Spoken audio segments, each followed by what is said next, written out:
Salut à tous, c'est Théo, j'espère que vous allez bien. Donc, je suis ravi de vous retrouver cette semaine pour cette deuxième vidéo de cette série fiscalité. Donc, comme vous le savez, on a commencé la semaine dernière par la location nue, donc tout ce qui est lié aux revenus fonciers.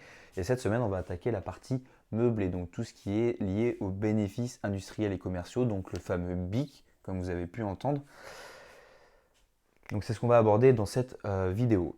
On va aborder suivant deux parties. La première partie, donc aujourd'hui, on va voir le micro-BIC, qui est un petit peu le même système que le micro-foncier de la partie non meublée, et le régime réel,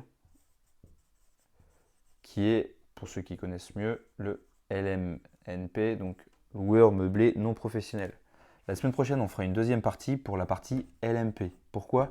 Parce que depuis avril 2018, ça a changé. Donc il y a certains critères qui ont évolué. Et j'ai pas forcément envie d'aborder dans cette vidéo cette partie-là parce que tout simplement ça va être très long pour que vous puissiez comprendre et je ne souhaite pas non plus vous bombarder d'informations. Il vaut mieux faire plusieurs parties claires qu'une grosse partie qui est compliquée et que vous ne reteniez pas forcément tout ce que je vais vous dire. Donc, nous, dans ce qui va nous intéresser aujourd'hui, ça va être la partie microbique et la partie LMNP. Donc, pour la partie microbique, même principe que la partie micro-foncier de la partie non meublée, mais pour la partie meublée, sauf qu'il y a un abattement qui est différent. L'abattement, ici, il va être de 50% de vos revenus locatifs. Donc, imaginez que vous avez des revenus locatifs de 20 000 euros par an. Bah, du coup, vous abattez 50% de cela. Donc, il vous reste 10 000 euros par an de revenus imposables. Donc, ce n'est pas ce que vous touchez. Vous touchez bien 20 000 euros. Mais l'État va considérer que vous avez 10 000 euros de revenus imposables. Ce qui fait que sur ces 10 000 euros, vous allez payer votre TMI. Donc, peu importe votre taux marginal d'imposition, vous regarderez votre situation personnelle. Ça dépend vraiment de votre cas particulier. Si vous avez des enfants, si vous êtes célibataire, si vous êtes divorcé, si vous avez des pensions, etc. Ça dépend vraiment du cas de chacun, mais on va partir sur un exemple standard qu'une personne allait dans la tranche marginale d'imposition à 30%, plus les prélèvements sociaux, comme vous le savez, qui sont passés de 15,5 à 17,2%, ce qui fait un total d'imposition sur cette partie-là et suivant cette configuration-là de 47,2% d'imposition sur ces 10 000 euros. Ça correspond à 4 720 euros d'imposition. Donc vous imaginez, 20 000 euros de revenus, 4 700 euros d'imposition, ça veut dire que c'est 25% de vos revenus qui s'envolent dans les caisses de l'État. Autant dire que ça fait beaucoup. Donc voilà pour ce qui est microbic. Donc le microbic, c'est un plafond comme le LM, comme la partie non meublée, donc au niveau du microfoncier. Le microfoncier, comme vous vous souvenez sûrement, c'était 15 000 euros maximum, sinon vous passiez automatiquement dans le régime réel. Dans le micro-BIC, c'est différent. Avant, c'était 36 000 et des bananes. Et aujourd'hui, on est passé à 70 000. Donc, il y a largement de quoi faire, même si ça peut aller très très vite avec le meublé. Maintenant, la partie régime réel, donc la partie LMNP, donc loueur meublé non professionnel. Même partie que le régime réel du microfoncier, du régime foncier, pardon, sauf que c'est pour la partie meublée, donc on est dans la partie loueur meublé non professionnel. On a des revenus locatifs de 20 000 euros. Sur ces revenus locatifs, vous allez pouvoir venir déduire tout un système de charges, comme pour la location nue, donc vos intérêts d'emprunt, votre taxe foncière, vos charges de copro, etc., etc. Mais en plus de ça, vous allez pouvoir déduire quelques restaurants dans l'année, éventuellement si vous rencontrez votre expert comptable, si vous rencontrez des agents immobiliers, etc., pour vous faire visiter des immeubles, ou peu importe. Donc quelques restaurants et quelques frais kilométriques, donc voilà, des frais qui sont liés en fait à votre activité, qui vous ont obligé en fait à dépenser de l'argent pour votre activité de loueur meublé non professionnel. Pardon. Donc ça c'est une première partie. Alors je différencie bien les deux parties. Donc il y a partie déduction, donc tout ce qui est charge. Donc là on va dire sur cet exemple-là on va avoir 3 000 euros de charge. Et là il y a la partie amortissement. À la différence de la location nue, sur l'amortissement, vous pouvez déduire 3 types d'amortissement. L'amortissement 1, qui est lié à votre bien, donc votre bâti. L'amortissement 2, qui est lié à vos meubles. Et l'amortissement 3, qui est lié à vos travaux. Alors pourquoi je mets les travaux en dernier, vous allez comprendre juste après. C'est que tout simplement, il y a des fois, il y a intérêt à ne pas les déduire dès le début.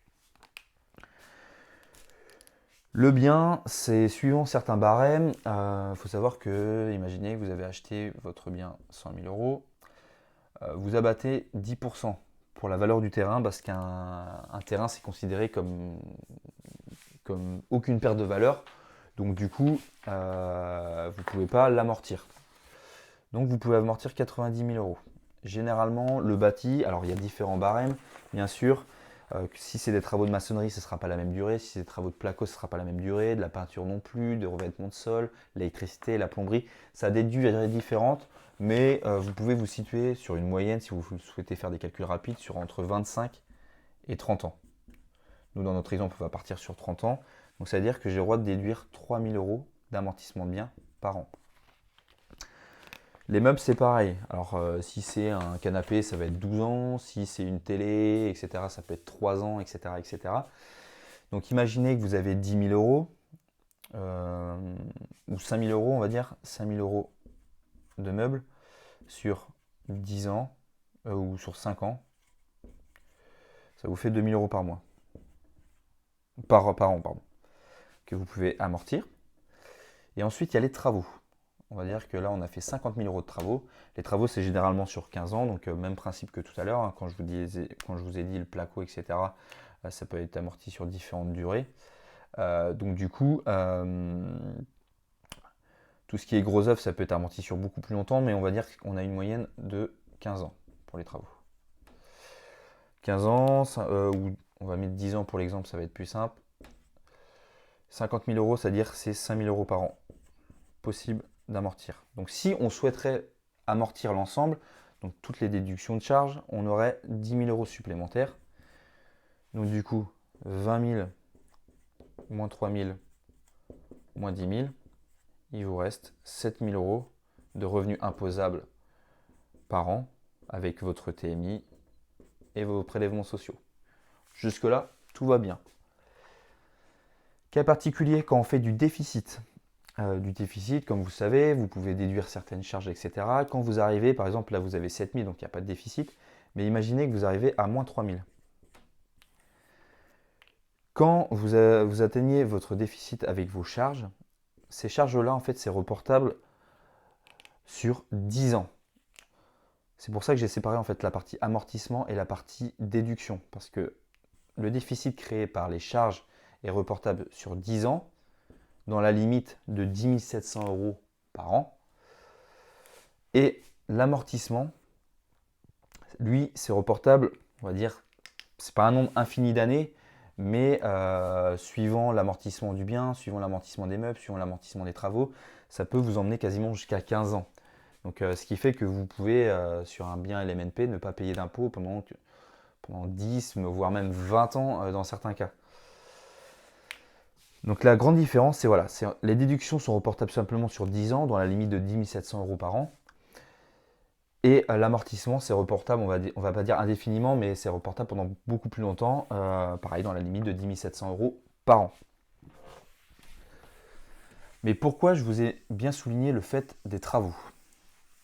Parce qu'il y a une chose importante, et c'est ce qui est super intéressant en fait avec le LMNP, la taxe sur la plus-value.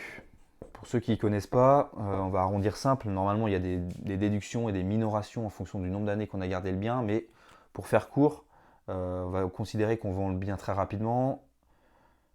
La taxe sur la plus-value, ça sera sur 36,2% de la plus-value immobilière que vous allez réaliser. Donc, vous avez acheté un bien 100 000, vous avez fait 50 000 euros de travaux, vous le revendez 200 000. Vente 200 000. Si vous ne déduisez pas, si vous n'amortissez pas vos travaux, vous pouvez les déduire en fait de votre taxe sur la plus-value. Ce qui fait que plutôt que de payer 36,2% de 100 000 euros, et vous allez payer 36,2% de 50 000 euros. Par contre, si vous avez déduit, ne serait-ce qu'une année, les travaux pour faire du déficit foncier, eh ben, ces travaux, ils sont perdus. Alors, si vous revendez le bien au bout de 10 ans ou 15 ans, ça va, parce que vous avez amorti l'intégralité de vos travaux. Mais par contre, si vous revendez le bien au bout d'un an, vous aviez 50 000 euros de travaux. On avait dit que c'était sur 10 ans, donc on amortissait 5 000 euros par an. Donc c'est-à-dire sur un an, vous avez pu simplement amortir 5 000 euros de travaux, donc il vous reste 45 000. Mais si vous avez commencé à l'amortir et que vous revendez quand même votre bien, eh ben ces 45 000 euros, ils sont perdus. Donc votre bien, vous l'avez acheté 100 000, vous avez fait 50 000 euros de travaux, vous le revendez 200 000. Eh ben, même si vous le revendez au bout d'un an, vous ne pouvez pas considérer que vous avez des travaux, donc vous allez payer 36,2% sur 100 000 euros. Donc c'est énorme. Donc bien réfléchir à votre stratégie fiscale si vous choisissez d'amortir vos travaux. Si vous avez une stratégie longue durée, vous pouvez amortir vos travaux, il n'y a pas de problème. Si vous avez une stratégie d'investissement courte durée, par exemple si vous souhaitez évoluer assez rapidement, donc acheter bien, revendre rapidement pour pouvoir acheter encore plus gros, etc., je vous conseille fortement de ne pas amortir les travaux. Mais là, vous allez pouvoir me dire, ouais mais Théo, qu'est-ce qui se passe en termes d'amortissement du bien? Eh bien, à la différence d'une société classique, donc moi je prends notre exemple à nous avec la société de rénovation, on achète un camion. On va pouvoir l'amortir sur 5 ans, on va dire. Donc, au bout de 5 ans, eh ben, notre camion, il a une valeur comptable de 0 euros. Et ça, c'est super intéressant. Pourquoi? Parce que si on le revend, ben, on va dire que la comptable va nous dire, ben, les gars, vous êtes mignons, hein. L'amortissement, vous l'avez déduit de vos charges, vous l'avez déduit de votre bénéfice, donc vous avez payé moins d'imposition grâce à cet amortissement, et vous refaites de la marge en vendant le camion. Donc en fait, imaginez que je l'ai acheté 20 000 euros, je l'amortis sur 5 ans, donc ça fait 4 000 euros par an. Je le revends au bout de 5 ans, je le revends 5 000. Eh ben, ces 5 000 euros, je vais être imposé dessus, donc avec l'impôt sur les sociétés. Donc je ne veux pas vous embrouiller pour ça. Ça, c'est pour quelque chose de matériel. Mais l'avantage en fait avec le statut LMNP, et c'est là qu'est toute la différence et tout le gros avantage fiscal, donc je suis désolé, la brosse elle est dégueulasse, c'est que l'amortissement du bien, donc ce qu'on a dit que vous pouviez amortir sur 30 ans, donc on avait dit qu'on avait 100 000 euros, minoré à 90 000 euros parce qu'on ne pouvait pas amortir le terrain, donc à environ 10% du bien, ça nous faisait 3 000 euros par an. Et ce bien, je le garde 15 ans, j'aurais amorti 45 000 euros, donc j'aurais eu, on va dire, un allègement fiscal de 45 000 euros, donc j'aurais pu déduire 45 000 euros de charges. Et bien ces 45 000 euros, je ne vais pas les déduire en fait de mon prix d'achat et de ma taxe sur la plus-value. Les 50 000 euros, si je les prenais en compte, je ne pouvais pas les déduire, mais les 100 000, que je les désamortisse ou que je ne les amortisse pas, ils sont quand même là. Donc du coup, c'est là le gros avantage en fait de la location meublée non professionnelle, c'est que vous pouvez amortir quelque chose qui va vous rapporter en fait encore derrière et qui va diminuer votre taxe sur la plus-value. Donc c'est là que c'est super intéressant en fait ce système-là. Et pour conclure un petit peu cette vidéo, il y a une petite taxe légère, c'est la CFE, il y a beaucoup de personnes qui ne savent pas ce que c'est. Donc c'est les cotisations foncières des entreprises. Donc ça, c'est une petite taxe que vous allez payer à l'année. Alors ça va vraiment dépendre de votre situation géographique, donc vraiment d'où vous vous situez. C'est vraiment les communes qui imposent certains plafonds. Généralement, vous pouvez partir sur l'ordre de... vous avez par exemple 10 000 euros de revenus locatifs, vous divisez ça par 12, vous avez à peu près, même par 15, entre 12 et 15, à peu près le montant de votre taxe. Après, tout dépend également de votre stratégie. Alors, on n'est pas là dans cette vidéo pour parler de cette CFE, mais il faut savoir qu'il y a une taxe en plus quand on fait de la location meublée. Mais si par exemple vous faites de la location saisonnière, vous allez payer plus cher que par exemple si vous faites de la location longue durée. Pourquoi? Parce qu'en fait, si vous faites de la location longue durée avec des bails qui sont supérieurs à 1 an, mais en fait, la taxe d'habitation va être payée intégralement par le locataire en place.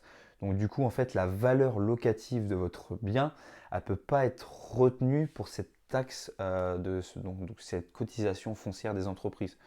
Bon là, c'est un peu plus compliqué, c'est pas la peine de rentrer dans le détail. Si vous voulez vraiment du détail à ce sujet-là, demandez à votre expert comptable. Mais il faut savoir qu'il existe une taxe.